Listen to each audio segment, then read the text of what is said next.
Continuación del Santo Evangelio según San Mateo. En aquel tiempo llegáronse a Jesús los fariseos y le preguntó uno de ellos, que era doctor de la ley, para tentarle: Maestro, ¿cuál es el mandamiento más grande de la ley? Jesús le dijo: amarás al Señor tu Dios de todo tu corazón y con toda tu alma y con todo tu entendimiento. Este es el mayor y el primer mandamiento. El segundo es semejante a este: amarás a tu prójimo como a ti mismo. Sobre estos dos mandamientos descansa toda la ley y los profetas. Y como se hallasen reunidos los fariseos, les preguntó Jesús: ¿qué pensáis del Cristo? ¿De quién es hijo? Dícenle: de David.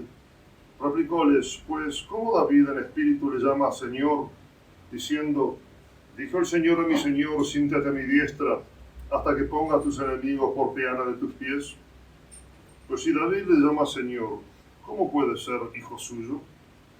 Y ninguno le pudo responder palabra, ni nadie desde aquel día se atrevió a hacerle más preguntas. Pueden tomar asiento.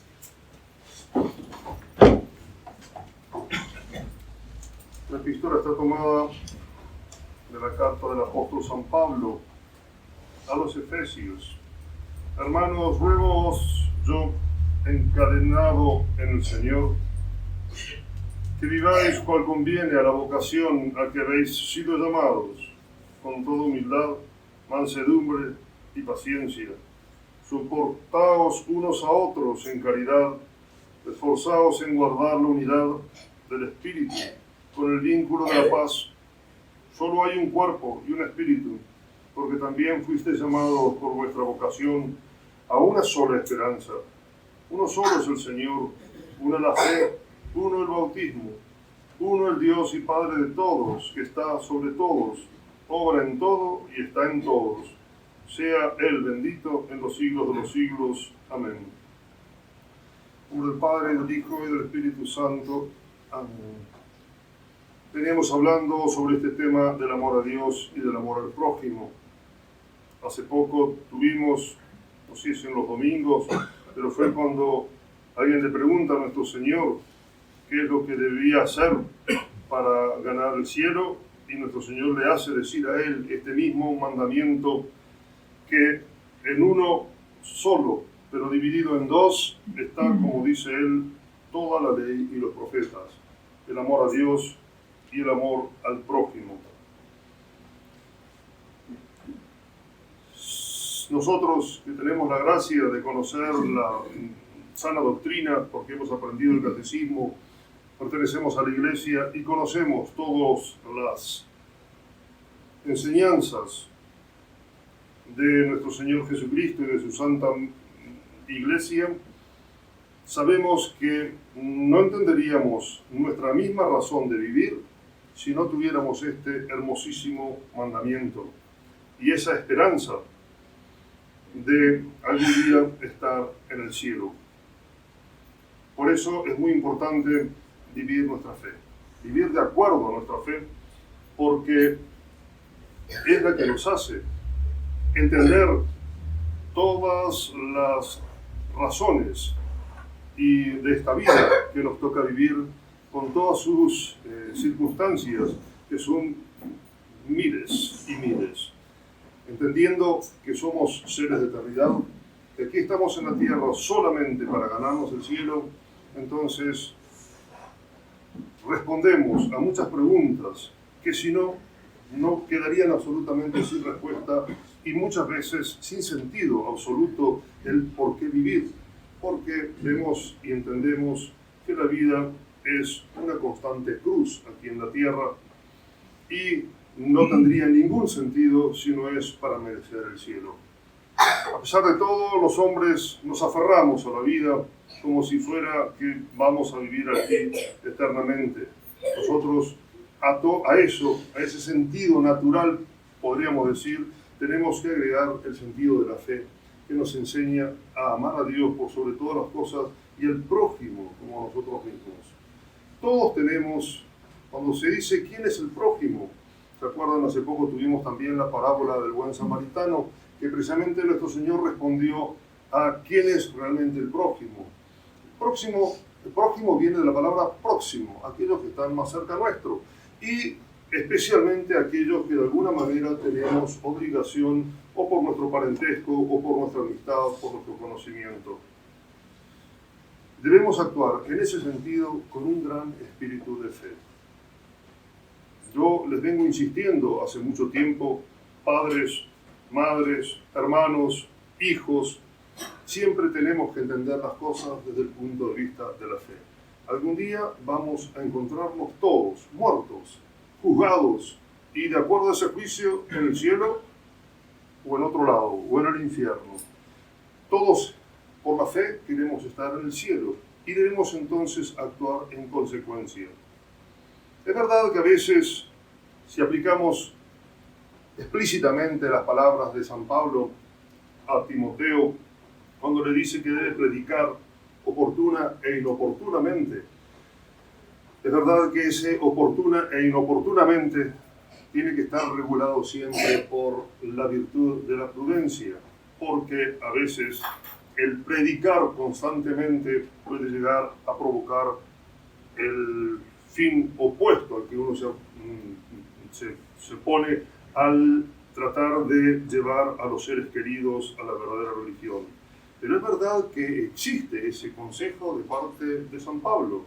Predica oportuna e inoportunamente, porque en realidad el que hace eso, en realidad está buscando el bien de sus seres queridos. Quiere que el día de mañana estén juntos con todos nosotros en el cielo y gozar de su compañía por toda la eternidad. Y ese es realmente el verdadero amor al prójimo, querer el bien sobrenatural de él. Es verdad, aquí en la tierra necesitamos bienes materiales para poder sobrevivir, bienes de afecto. El afecto humano, la convivencia siempre necesita de esas cosas, pero lo más importante es el bien espiritual, el bien sobrenatural. Yo les iba a hacer un resumen de los frutos del amor de Dios. Se los resumo simplemente. ¿Cuáles son los frutos del amor de Dios? Cuando uno practica ese amor de Dios con todo su corazón, con toda su alma y con toda su mente, y el prójimo como a sí mismo por amor de Dios. Primero, el primer fruto es que borra los pecados. Recordemos, nuestros primeros padres habían sido arrojados del paraíso terrenal y entre las cosas del castigo, haber sido arrojados al pecado original, condenados a padecer y morir, y les quitó la gracia santificante. La gracia santificante es, como bien sabemos, una participación a la misma vida de Dios. El catecismo nos dice que es un don de Dios que nos hace hijos de Él y herederos del cielo. Bien, el amor de Dios nos devuelve la gracia santificante gracias a la pasión de nuestro Señor Jesucristo. Dice así, el acto de amor de Dios produce la gracia santificante, aunque sea un acto interno, realizado por el mayor pecador.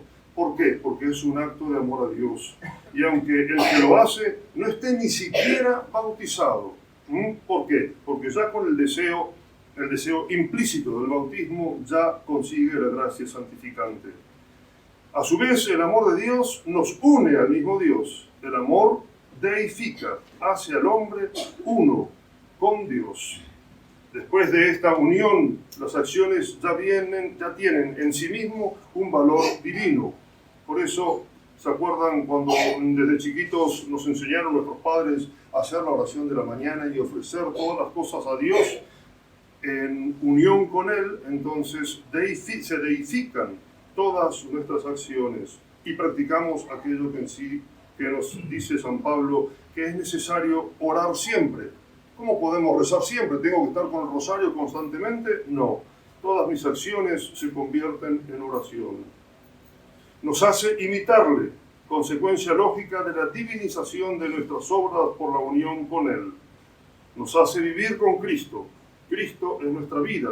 Por Él la crea, es su modelo. A Él se ordena y de Él la recibimos. Y esta unión con Cristo se opera por el amor que es la caridad.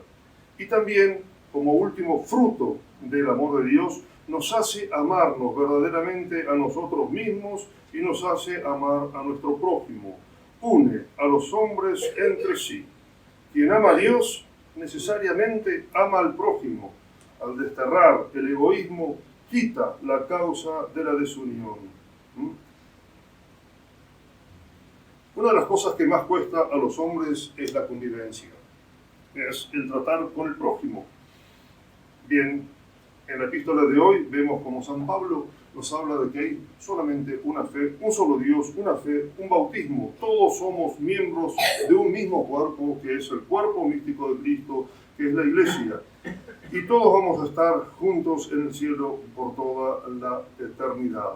Entonces, el motivo, la motivación del amor de Dios, siempre entendamos que es porque Dios nos amó a cada uno de nosotros. Entonces yo no puedo odiar, despreciar al prójimo porque es el motivo del amor de Dios. Por eso entonces debemos amar a nuestros prójimos y cuando conseguimos lo más grande para ellos, que es su bien sobrenatural, estamos colaborando a la redención divina. Hoy es la Virgen de la Merced. La Virgen de la Merced nace es la Virgen la que se anuncia a los santos fundadores de los mercedarios que se dedicaban a la liberación de los cautivos, de los paganos, de los musulmanes especialmente. Eso cuando se festeja esta fiesta, normalmente nos habla de los cautivos en las almas del purgatorio, los que están cautivos en el purgatorio y que nosotros podemos practicar esa caridad que nos inculca hoy, rezando por ellos, esas almas que están allí, quizás muchas de ellas olvidadas por sus parientes, nosotros la obligación entonces de rezar por ellas. Y por último, en los misales figuran a partir del domingo 17 de Pentecostés el tiempo de las témporas. Las témporas es un tiempo de penitencia, mortificación, ayuno, pero al mismo tiempo un tiempo de alegría. Les recomiendo que lean los 3 evangelios del miércoles pasado, el viernes de las témporas y del sábado de las témporas, donde la Iglesia nos enseña, en el primero, por ejemplo, el de miércoles, nos habla de ese Padre que presenta a nuestro Señor Jesucristo, su Hijo endemoniado, y que nuestro Señor lo libera de las garras del demonio. Dice, era tan grande la posesión diabólica, era tanto lo que le insinuaba el demonio, que el pobrecito se tiraba a veces hasta dentro del fuego, y con nada lo podemos liberar. Este hombre había acudido a los apóstoles, y los apóstoles no habían podido curar al endemoniado. Entonces, les preguntó, después de haberlos liberado, les dice, ¿por qué? Y dice, porque hay ciertos demonios que solamente con el ayuno y con la oración se pueden sacar. El del viernes es la pecadora que va y limpia con sus cabellos y el frasco de alabastro que lo echa sobre los pies de nuestro Señor Jesucristo. Y ahí le dice, cuando todos interiormente empezaron a criticar ese acto, le dice esa parábola de aquel que le prestó 500 denarios a uno y el otro 50, y a los dos se los perdona. Dice, ¿quién va a estar más agradecido? Y le dice, el que más le perdonó. Bien, ¿cuántas cosas nos ha perdonado a nosotros nuestro Señor Jesucristo? Siempre pensemos, un solo pecado mortal, no alcanzaría el infierno eterno para poder poner las cosas en su justo juicio. Y sin embargo, la misericordia de Dios nos ha perdonado muchísimos pecados en nuestra vida. Y después el del sábado, el de ayer, tuvimos, no me lo recuerdo, lo tenía, pero es muy hermoso el del sábado.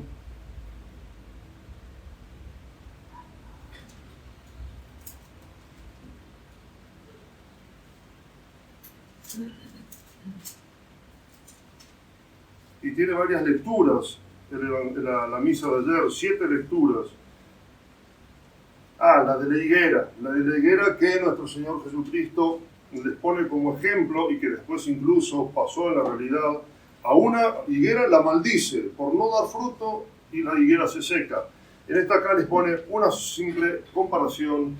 Dice, una higuera que uno sembró, cuidó, regó y no encuentra fruto, entonces el amo de la tierra dice, córtala, porque no está dando fruto. Y viene uno de los empleados y le dice, no, déjala, yo la voy a trabajar, le voy a echar estiércol, la voy a regar para que dé fruto. Es la misericordia de Dios para con nosotros, pecadores, que constantemente estamos volviendo a nuestro pecado, y Él siempre tiene esa paciencia con cada uno de nosotros.